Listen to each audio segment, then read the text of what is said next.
about the shout out I saw that really made me respect Cody.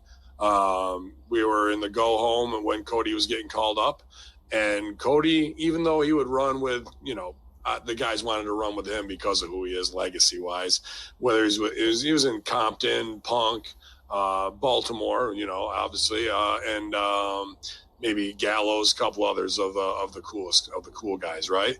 But Cody was never big leaguing dudes like some of those other guys would and could. You need to always foot the bill and pay it forward, and a lot of that. And he was 8 years younger than me, and he's the one acting like a seasoned veteran. So I never saw Cody throw a fit or act immature ever at OVW. And during his go home, where he was saying goodbye to everybody after the show, he said, I'll always say that, people say, oh, you're Dusty's kid and Dusty trained you, your brother trained you. He says, no, I tell him right out, Al Snow and Robert Gibson trained me.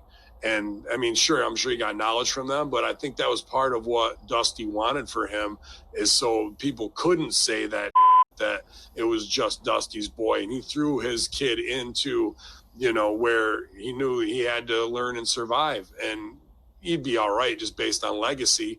But I'm sure they had to stay humble talk. And I never saw Cody pull any I'm this dude's kid card on anybody. It was, in fact, quite the opposite. Kind of makes me saddened by some of the stories I hear now backstage, where it might be a little different. But when you're not in developmental and you're playing executive vice president, that's a different hat to wear, and you have to be a different person. I get it. But I'll always remember that, where he said, no, my dad didn't train me. Al Snow and Robert Gibson trained me, and I'll tell everybody that to the end of time. He said those words out loud. And sometimes you say that to people behind closed doors, but to say in front of everybody, that's big for a 22-year-old. I was very impressed with that.